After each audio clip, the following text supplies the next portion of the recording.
Please tutorial চ্যানেলে সকলকে স্বাগত জানাই। আজ তোমাদের জন্য আনন্দবাজার পত্রিকা থেকে ইংরেজিতে অনুবাদের 11তম এপিসোড নিয়ে উপস্থিত হয়েছি।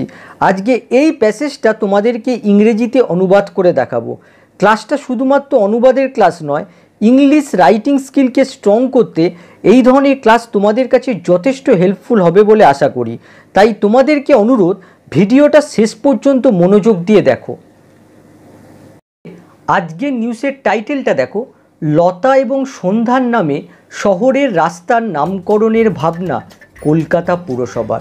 প্রথমে আমাদের সাবজেক্টকে আইডেন্টিফাই করে বসিয়ে দিতে হবে, তারপরে শেষ থেকে অনুবাদ করতে করতে প্রথমে যেতে হবে। এই সেন্টেন্সের সাবজেক্ট দেখো কলকাতা পুরসভা, তাহলে প্রথমে বসে যাবে কলকাতা মিউনিসিপ্যালিটি, তারপরে আমাদের শেষ থেকে অনুবাদ করতে হবে। এখানে দেখো শেষে রয়েছে ভাবনা, এটাকে আমাদের ভার্বে পরিণত করতে হবে। কিভাবে করব? এটাকে আমরা লিখব চিন্তা ভাবনা করছেন, তাহলে কি হবে? ইজ থিঙ্কিং, চিন্তা ভাবনা করছে। দেখো এটা প্রেজেন্ট কন্টিনিউয়াসে আছে। এবারে যদি বলা হয় কি বিষয়ে চিন্তা ভাবনা করছে, তাহলে তার উত্তর হবে নামকরণের বিষয়। তাহলে কি হবে? Of naming. দেখো এখানে নামকরণের এর যুক্ত আছে, যার জন্য এখানে অফ প্রিপোজিশন ব্যবহার করা হলো। আর তোমরা জানো যে প্রিপোজিশনের পরে কোনো ভার্বকে বসালে সবসময় আইএনজি যুক্ত হয়, তার জন্য দেখো নেমের সাথে এখানে আইএনজি যুক্ত করা হলো। আচ্ছা, যদি এই নামকরণকে প্রশ্ন করা হয় কিসের নামকরণ, কি নামকরণ, তাহলে তার উত্তর হবে শহরের রাস্তার নামকরণ। তাহলে কি হবে? The city street. তারপরে দেখো রয়েছে নামে, তাহলে দেখো এখানে আফটার বসানো হলো। এখানে কিন্তু আফটারের অর্থ পরে নয়, এখানে আফটারের অর্থ হচ্ছে ইন দ্য নেম অফ, মানে নামে। আচ্ছা, কার নামে? এখানে দেখো লেখা হয়েছে লতা এবং সন্ধ্যার, তাহলে কী হবে? লতা অ্যান্ড সন্ধ্যা। এবারে একটা জিনিস দেখো, এই নেম আফটারকে কিভাবে বাক্যে অ্যাপ্লাই করতে হয় সে বিষয়ে আমি দেখো নিচে একটা ছোট্ট নোট লিখে দিয়েছি। নেম আফটারের অর্থ হলো কারো বা কোনো কিছুর নামে নামকরণ করা। এটাকে আরও বিস্তৃতভাবে বলতে গেলে name something or someone after someone or something else, যার অর্থ হলো কিছু বা কারো নাম অন্য কিছু বা কাউকে দেওয়া। নিচে দেখো একটা এক্সাম্পল লিখে দিয়েছি, হি নেমড জন আফটার হিজ গ্র্যান্ডফাদার। সে জনকে তার গ্র্যান্ডফাদারের নামে নাম দিয়েছিল। নিউজটার সাবটাইটেলটা দেখো, কলকাতা পুরসভার আগামী অধিবেশনে এই মর্মে প্রস্তাব আনতে চলেছেন কলকাতা পুরসভার 13 নম্বর বড় কমিটির চেয়ারম্যান রত্না সুর। এই সেন্টেন্সের সাবজেক্ট দেখো রত্না সুর, প্রথমেই বসে যাবে। তারপরে দেখো এই রত্না সুর সম্পর্কে অ্যাডিশনাল ইনফরমেশান দেওয়া হয়েছে। কি ইনফরমেশান? কলকাতা পুরসভার 13 নম্বর বড় কমিটির চেয়ারম্যান। এই ইনফরমেশানটা হচ্ছে রত্না সুর সম্পর্কে অ্যাডিশনাল ইনফরমেশান, আর এই ইনফরমেশানটাকে অবশ্যই কমার ভেতর রাখতে হবে। তাহলে দেখো আমাদের শেষ থেকে শুরু করতে হবে। চেয়ারম্যান বসে গেল। তারপরে দেখো রয়েছে বড় কমিটির, তাহলে কী হবে? অফ বড় কমিটি। তারপরে দেখো রয়েছে 13 নম্বর, তাহলে কী হবে? নাম্বার 13। তারপরে দেখো রয়েছে কলকাতা পুরসভার, তাহলে কী হবে? Of Kolkata municipality. তাহলে দেখো এই অংশটুকু হচ্ছে রত্না সুর সম্পর্কে অ্যাডিশনাল ইনফরমেশান, তার জন্য অবশ্যই এই ইনফরমেশানটা কমার ভেতর রাখতে হবে। তারপরে দেখো শেষ থেকে গেলে আসে আনতে চলেছেন, এটা হচ্ছে ভার্ব, তাহলে কী হবে? Is going to bring. দেখো গোয়িং টু প্লাস ভার্বের বেস ফর্ম আমরা কখন ব্যবহার করি? কোনো কিছু ভবিষ্যতে ঘটতে চলেছে আর তার প্ল্যান আগে থেকে করা আছে, সেক্ষেত্রে আমরা গোয়িং টু প্লাস ভার্বের বেস ফর্ম ব্যবহার করি। আনতে চলেছেন, গোয়িং টু ব্রিং। কি আনতে চলেছেন? প্রস্তাব আনতে চলেছেন, তাহলে কী হবে? আ প্রপোজাল। আচ্ছা, কি বিষয় প্রস্তাব? দেখো এখানে লেখা আছে এই মর্মে মানে এই বিষয় প্রস্তাব। কোন বিষয়ের কথা এখানে বলা হয়েছে? লতা এবং সন্ধ্যার নামে যে রাস্তার নামকরণ করা, সেই বিষয়ের কথা বলা হয়েছে। তাহলে কি হবে? দেখো এই বিষয়, ইন দিস রিগার্ড। আচ্ছা, কখন এই প্রস্তাব আনতে চলেছেন? কলকাতা পুরসভার আগামী অধিবেশনে। তাহলে প্রথমে আসবে দেখো আগামী অধিবেশনে, কি হবে? In the next session. তারপরে দেখো রয়েছে কলকাতা পুরসভার, তাহলে কি হবে? Of Kolkata municipality. এইভাবে তোমাদের ধরে ধরে শেষ থেকে প্রথমে অনুবাদ করতে হবে। এবারে দেখো সদ্যপ্রয়াত সঙ্গীত শিল্পী লতা মঙ্গেশকর এবং সন্ধ্যা মুখোপাধ্যায়ের নামে শহরের রাস্তার নামকরণের ভাবনা শুরু হয়েছে কলকাতা পুরসভার অন্দরে। প্রথমে আমাদের এই সেন্টেন্সটা থেকে সাবজেক্টকে আইডেন্টিফাই করতে হবে, আর সাবজেক্টকে আইডেন্টিফাই করার জন্য ভার্বকে প্রশ্ন করতে হবে। তোমরা নিশ্চয়ই জানো যে ভার্বকে কে বা কি দিয়ে প্রশ্ন করলে সাবজেক্ট পাওয়া যায়। এখানে দেখো ভার্ব হচ্ছে শুরু হয়েছে, যদি ভার্বকে প্রশ্ন করা যায় কি শুরু হয়েছে, তাহলে তার উত্তর হবে সদ্যপ্রয়াত সঙ্গীত শিল্পী লতা মঙ্গেশকর এবং সন্ধ্যা মুখোপাধ্যায়ের নামে শহরের রাস্তার নামকরণের ভাবনা শুরু হয়েছে। দেখো সাবজেক্টটা বেশ বড়, এই সদ্য থেকে শুরু হয়েছে, ভাবনায় গিয়ে শেষ হয়েছে। সুতরাং এই বড় সাবজেক্টটাকে আমরা শেষ থেকে অনুবাদ করব। শেষে দেখো রয়েছে ভাবনা, তাহলে কি হবে দ্য আইডিয়া। তারপরে দেখো শেষ থেকে গেলে আসে নামকরণের, এর যুক্ত আছে, তাহলে কি হবে অফ নেমিং। দেখো প্রিপোজিশনের পরে কোনো ভার্ব এলে আইএনজি যুক্ত হয়, তার জন্য এখানে হয়ে গেছে নেমিং। আচ্ছা কি নামকরণ, শহরের রাস্তার নামকরণ, তাহলে কি হবে সিটি স্ট্রিট। তারপরে দেখো রয়েছে নামে, তাহলে কি হবে আফটার। দেখো এখানে নেম ভার্ব হিসেবে ব্যবহার করা হয়েছে, আর নেমের পরে সবসময় অ্যাপ্রোপ্রিয়েট প্রিপোজিশন আফটার ব্যবহার করতে হয়, তার জন্য এখানে আফটার ব্যবহার করতে হবে। এখানে আফটারের অর্থ হচ্ছে নামে, ইন দ্য নেম অফ। তারপরে দেখো কার নামে, সদ্যপ্রয়াত সঙ্গীত শিল্পী লতা মঙ্গেশকর এবং সন্ধ্যা মুখোপাধ্যায়ের নামে। তাহলে দেখো কি হবে সদ্যপ্রয়াত, কি হবে দ্য লেট, তারপরে দেখো সঙ্গীত শিল্পী সিঙ্গার্স, তারপরে দেখো লতা মঙ্গেশকর এবং সন্ধ্যা মুখোপাধ্যায়, লতা মঙ্গেশকর অ্যান্ড সন্ধ্যা মুখার্জি। তাহলে দেখো সাবজেক্টটা অনুবাদ হয়ে গেল। এবার আমাদের ভার্ব দিয়ে শুরু করতে হবে। এখানে দেখো ভার্ব হচ্ছে শুরু হয়েছে, দেখো এটা প্রেজেন্ট পারফেক্টে আছে, তাহলে কি হবে হ্যাজ স্টার্টেড। একটা কথা বলে রাখি, দেখো স্টার্টের অর্থ যেমন শুরু হওয়া হয়, স্টার্টের অর্থ কিন্তু শুরু করা হয়, এখানে শুরু হওয়া অর্থে ব্যবহার করা হয়েছে। দেখো হ্যাজ স্টার্টেড শুরু হয়েছে, কোথায় শুরু হয়েছে, কলকাতা পুরসভার অন্দরে, তাহলে কি হবে inside the Kolkata municipality. Kolkata পুরসভার আগামী অধিবেশনে এই মর্মে প্রস্তাব আনতে চলেছেন কলকাতা পুরসভার 13 নম্বর বড় কমিটির চেয়ারম্যান রত্না সুর। এটা দেখো সাবটাইটেলের লাইন, অলরেডি ব্যাখ্যা করেছি, তাই এটাকে আর নতুন করে ব্যাখ্যা করলাম না। পরের বাক্যটা দেখো, ইতিমধ্যেই কলকাতা পুরসভার সচিবালয় 115 নম্বর ওয়ার্ডের কাউন্সিলর এই প্রস্তাব জমা দিয়েছেন বলেই খবর। এখানে দেখো খবরের অর্থ হচ্ছে জানা যাচ্ছে যে, তাহলে কিভাবে আমরা অনুবাদ করব, ইট ইজ লার্ন দ্যাট, জানা যাচ্ছে যে। তারপরে দেখো এই বাকি অংশটুকুর মধ্যে আমাদের সাবজেক্টকে আইডেন্টিফাই করতে হবে। এখানে দেখো লেখা আছে এই প্রস্তাব জমা দিয়েছেন, কে জমা দিয়েছেন 115 নম্বর ওয়ার্ডের কাউন্সিলর, তাহলে এই অংশটুকু হচ্ছে সাবজেক্ট। এই সাবজেক্টটাকে আমরা কিভাবে অনুবাদ করব, প্রথমে আসবে কাউন্সিলর, তারপরে আসবে 115 নম্বর ওয়ার্ডের, তাহলে কি হবে দেখো দ্য কাউন্সিলর অফ ওয়ার্ড 115। দেখো সাবজেক্ট অনুবাদ হয়ে গেল। তারপরে আমাদের শেষ থেকে যেতে হবে, শেষে দেখো রয়েছে জমা দিয়েছেন, তাহলে কি হবে হ্যাজ সাবমিটেড। দেখো হ্যাজ সাবমিটেডের মাঝখানে অলরেডি লেখা আছে, এই প্রসঙ্গে আমি পরে আসছি। হ্যাজ সাবমিটেড দেখো প্রেজেন্ট পারফেক্ট টেন্স। আচ্ছা কি জমা দিয়েছেন, তাহলে তার উত্তর হবে এই প্রস্তাব জমা দিয়েছেন, তাহলে কি হবে দ্য প্রপোজাল। এই প্রপোজাল হচ্ছে এই সাবমিটেড ভার্বের অবজেক্ট। আচ্ছা কোথায় এই প্রস্তাব জমা দিয়েছেন, তাহলে তার উত্তর হবে কলকাতা পুরসভার সচিবালয়। তাহলে এই অংশটুকুকে আমরা কিভাবে অনুবাদ করব, প্রথমে আসবে সচিবালয় টু দ্য সেক্রেটারিয়েট, তারপরে দেখো আসবে কলকাতা পুরসভার, তাহলে কি হবে অফ কলকাতা মিউনিসিপ্যালিটি, তারপরে দেখো শেষ থেকে গেলে আসে ইতিমধ্যেই। দেখো এটা হচ্ছে অ্যাডভার্ব, যদি তোমরা এটাকে সেন্টেন্সের শুরুতে রাখতে চাও তাহলে এর অর্থ হয়ে যাবে ইন দ্য মিন টাইম, আর যদি তোমরা সেন্টেন্সের মাঝখানে অর্থাৎ ভার্বের আগে রাখতে চাও তাহলে এর অর্থ হয়ে যাবে অলরেডি। আমি এটাকে দেখো ভার্বের আগে লিখেছি, হ্যাজ অলরেডি সাবমিটেড।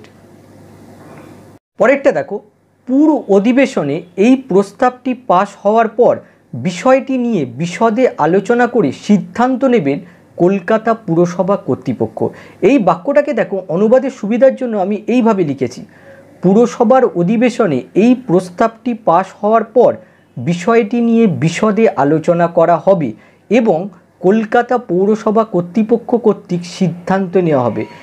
এই সেন্টেন্সটাকে দেখো আমি দুটো ভাগে ভাগ করেছি। প্রথমটা দেখো, পুরসভার অধিবেশনে এই প্রস্তাবটি পাশ হওয়ার পর বিষয়টি নিয়ে আলোচনা করা হবে, এই বাক্যটা দেখো আমি কমপ্লেক্সে লিখেছি। এই কমার আগের অংশটা হচ্ছে সাবঅর্ডিনেট ক্লজ, আর কমার পরের অংশটা হচ্ছে মেন ক্লজ। আবার দেখো মাঝখানে এবং কনজাংশন ব্যবহার করেছি, তারপরে বাকি অংশটা সিম্পল সেন্টেন্সে লিখেছি। প্রথমে আমরা কমপ্লেক্স সেন্টেন্সটাকে অনুবাদ করব। দেখো প্রথমে লেখা হয়েছে পুরসভার অধিবেশনে এই প্রস্তাবটি পাস হওয়ার পর, তাহলে পর থেকে আসবে আফটার তারপরে প্রস্তাবটি পাস হওয়া, তাহলে কী হবে? The proposal is passed. দেখো সাবজেক্টটা এখানে নন ডুয়ার, তার জন্য দেখো এখানে প্যাসিভ ভয়েস ইউজ করা হয়েছে। দ্য প্রপোজাল ইজ পাসড, প্রস্তাবটি পাস হওয়ার পর, কোথায় পাস হওয়া? পুরসভার অধিবেশনে। তাহলে কী হবে? In the municipal session. দেখো সাবঅর্ডিনেট ক্লজটা অনুবাদ হয়ে গেল, তারপরে একটা কমা ব্যবহার করা হয়েছে, কমা দেওয়া হলো, তারপরে দেখো রয়েছে বিষয়টি নিয়ে বিশদে আলোচনা করা হবে। এখানে সাবজেক্ট দেখো বিষয়, তাহলে কী হবে? The matter. দেখো এখানে সাবজেক্ট ডুয়ার নয়, তার মানে সেন্টেন্সটা প্যাসিভে হবে, শেষ থেকে যেতে হবে, আলোচনা করা হবে। দেখো এটা ফিউচার ইনডেফিনিট টেন্সের প্যাসিভে রয়েছে, তাহলে কী হবে? Will be discussed. কীভাবে আলোচনা করা হবে? বিশদে, বিস্তারিতভাবে, তাহলে কী হবে? In detail. তারপরে দেখো এবং রয়েছে, অ্যান্ড যোগ করা হলো, তারপরে দেখো সিম্পল সেন্টেন্সটা রয়েছে, কলকাতা পৌরসভা কর্তৃপক্ষ কর্তৃক সিদ্ধান্ত নেওয়া হবে। দেখো এই বাক্যটাও প্যাসিভে রয়েছে, আমরা সাবজেক্ট ব্যবহার করব সিদ্ধান্ত আর ডিসিশান, তারপরে শেষ থেকে যেতে হবে, নেওয়া হবে। দেখো এটা ফিউচার ইনডেফিনিট টেন্সের প্যাসিভ ভয়েস ব্যবহার করা হয়েছে, উইল বি টেকেন, নেওয়া হবে। আচ্ছা তারপরে দেখো শেষ থেকে গেলে আসে কলকাতা পৌরসভা কর্তৃপক্ষ কর্তৃক, তাহলে কি হবে? By the Kolkata municipal authority. বাক্যটা দেখো, পাশাপাশি তাদের স্মরণে সঙ্গীত চর্চা এবং গবেষণা কেন্দ্র তৈরি করার বিষয়েও ভাবনা চিন্তা করছেন পুরসভা কর্তৃপক্ষ। দেখো সেন্টেন্সটা শুরু হয়েছে পাশাপাশি দিয়ে, এটা হচ্ছে অ্যাডভার্ব, সেন্টেন্সের শুরুতে আছে, তার জন্য প্রথমেই আমাদের বসিয়ে দিতে হবে বিসাইডস। তারপরে দেখো এখানে একটা কমা দেওয়া হয়েছে, তার জন্য কমা ব্যবহার করা হলো। তারপরে আমাদের বাকি অংশটুকুর মধ্যে সাবজেক্টকে আইডেন্টিফাই করতে হবে। এখানে দেখো ভার্ব হচ্ছে ভাবনা চিন্তা করছেন, কে ভাবনা চিন্তা করছেন? পুরসভা কর্তৃপক্ষ, তাহলে এটা হচ্ছে সাবজেক্ট, বসিয়ে দিতে হবে দ্য মিউনিসিপ্যাল অথরিটিস। তারপরে আমাদের শেষ থেকে যেতে হবে, শেষে দেখো রয়েছে ভাবনা চিন্তা করছে, এটা হচ্ছে ভার্ব। দেখো এটা প্রেজেন্ট কন্টিনিউয়াসে আছে, তাহলে কি হবে? আর অলসো থিঙ্কিং, এখানে দেখো অলসো ব্যবহার করা হয়েছে, অলসো হচ্ছে অ্যাডভার্ব, সবসময় মেন ভার্বের আগে বসাতে হয়। এখানে দেখো রয়েছে বিষয়েও, এখানে দেখো এটা ও ব্যবহার করা হয়েছে, তার জন্য এখানে অলসো আনা হয়েছে। আর অলসো থিঙ্কিং, ভাবনা চিন্তা করছেন, কি বিষয়ে ভাবনা চিন্তা করছেন? তৈরি করার বিষয়, এখানে তৈরি করা মানে স্থাপন করা, তৈরি করার বিষয়, তাহলে কি হবে? Of setting up. দেখো সেট আপ মানে স্থাপন করা, আর দেখো এখানে অফ প্রিপোজিশন ব্যবহার করা হয়েছে, তার জন্য এখানে আইএনজি যুক্ত হয়েছে। সেটিং আপ স্থাপন করার বিষয়, কি স্থাপন করা বা কি তৈরি করা? এখানে দেখো রয়েছে সঙ্গীত চর্চা এবং গবেষণা কেন্দ্র তৈরি করা, তাহলে কি হবে? Music practice and research centre. আচ্ছা তারপরে দেখো শেষ থেকে গেলে আসে তাদের স্মরণে, তাহলে কি হবে? In their memory. সন্ধ্যা থাকতেন ঢাকুরিয়া এলাকায়, খুবই সহজ বাক্য। সন্ধ্যা ইউজ টু স্টে অথবা live in Dhakuria area, stay অথবা লিভ যে কোনো একটা লিখতে পারো। পরের বাক্যটা দেখো, সেক্ষেত্রে তার বাড়ির এলাকার কোনো রাস্তার নামকরণ গীতশ্রীর নামে করা যায় কি না তাও পুরসভার ভাবনায়। দেখো বাক্যটা শুরু হয়েছে সেক্ষেত্রে দিয়ে, এটা হচ্ছে অ্যাডভার্ব, সেন্টেন্সের শুরুতে রয়েছে, তার জন্য প্রথমেই বসিয়ে দিতে হবে ইন দ্যাট কেস। দেখো এটা একটা অ্যাডভার্বিয়াল ফ্রেজ, সুতরাং এখানে অবশ্যই কমা ব্যবহার করতে হবে। তারপরে আমাদের বাকি অংশটুকুর মধ্যে সাবজেক্টকে আইডেন্টিফাই করতে হবে। এখানে দেখো সাবজেক্ট হচ্ছে পুরসভা, দ্য মিউনিসিপ্যালিটি, সাবজেক্ট লেখা হয়ে গেলে এবার শেষ থেকে যেতে হবে, শেষে দেখো রয়েছে ভাবনা, একটু আগে এই ভাবনা অর্থে আমি থিঙ্কিং ব্যবহার করেছি, এবার আমরা ব্যবহার করব কনসিডারিং, বিবেচনা করা, তাহলে কি হবে? Is considering. এখানে দেখো তাও ও আছে, তার জন্য অলসো ব্যবহার করা হয়েছে, ইজ অলসো কনসিডারিং, বিবেচনা করছে। আচ্ছা কি বিবেচনা করছে? এখানে দেখো তার বাড়ির এলাকার কোনো রাস্তার নামকরণ গীতশ্রীর নামে করা যায় কি না, তাহলে দেখো প্রথমে আসবে কি না, ওয়েদার বসে গেল, তারপরে দেখো রয়েছে তার বাড়ির এলাকার কোনো রাস্তা, তাহলে প্রথমে আসবে কোনো রাস্তা, এনি স্ট্রিট, তারপরে দেখো রয়েছে তার বাড়ির এলাকায় কি হবে? ইন হার এরিয়া, তারপরে দেখো রয়েছে নামকরণ করা যায় কি না, মানে নামকরণ করতে পারা যায় কি না, তাহলে কি আসবে? Can be named. তারপরে দেখো রয়েছে গীতশ্রীর নামে, তাহলে কি আসবে? আফটার গীতশ্রী। এই বাক্যটা দেখো, লতাও বাংলায় যথেষ্ট জনপ্রিয়। দেখো এই বাক্যটাকে আমরা কিভাবে অনুবাদ করব? লতা হয় যথেষ্ট জনপ্রিয় বাংলায়, এইভাবে হবে, তাহলে কি হবে? লতা ইজ, তারপরে দেখো ও আছে, তার জন্য অলসো আনা হলো, Lata is also quite popular in Bengal. এবারে পরের বাক্যটা দেখো, বাংলায় বহু গান গেয়েছেন। দেখো এখানে লতা মঙ্গেশকর সম্পর্কে বলা হয়েছে, তাহলে সাবজেক্ট হিসেবে এখানে সি রাখবো। তারপরে দেখো গেয়েছেন, তাহলে কী হবে স্যাং, কি গেয়েছেন বহু গান, মেনি সংস। আচ্ছা, এবার যদি এই বাংলাকে আমরা বাংলা ভাষারূপে ধরি তাহলে কি আসবে ইন বেঙ্গলি। এই বাক্যটা দেখো, তাই বাংলাতেও এই কিংবদন্তিকে সম্মান জানাতে চায় কলকাতা পুরসভা। দেখো বাক্যটা শুরু হয়েছে তাই দিয়ে, এটা হচ্ছে অ্যাডভার্ব, শুরুতেই বসিয়ে দিতে হবে। দ্যাট ইজ হোয়াই, এই জায়গায় তোমরা দেয়ার ফোর, সো এগুলো ব্যবহার করতে পারো। তারপরে বাকি অংশটুকুর মধ্যে আমাদের সাবজেক্টকে আইডেন্টিফাই করতে হবে। কে সম্মান জানাতে চায়? কলকাতা পুরসভা, তাহলে এটা হচ্ছে সাবজেক্ট। The Calcutta municipality. এবার শেষ থেকে যেতে হবে, শেষ থেকে গেলে দেখো আসে চায়, তাহলে কী হবে ওয়ান্টস, কী চায়? সম্মান জানাতে, তাহলে কী হবে টু অনার। আচ্ছা, কাকে সম্মান জানাতে চায়? এই কিংবদন্তিকে, তাহলে কী হবে দিস লেজেন্ড। আচ্ছা, কোথায় সম্মান জানাতে চায়? বাংলাতে, তাহলে কী হবে ইন বেঙ্গল। তারপরে দেখো বাংলাতে ও আর যুক্ত আছে, তাহলে কী হবে অ্যাজ ওয়েল। এই অ্যাজ ওয়েল হচ্ছে অ্যাডভার্ব, সাধারণভাবে সেন্টেন্সের শেষে বসে। ওটা দেখো, শহরের কোন রাস্তার নামকরণ দুই সঙ্গীত তারকার নামে করা যায়?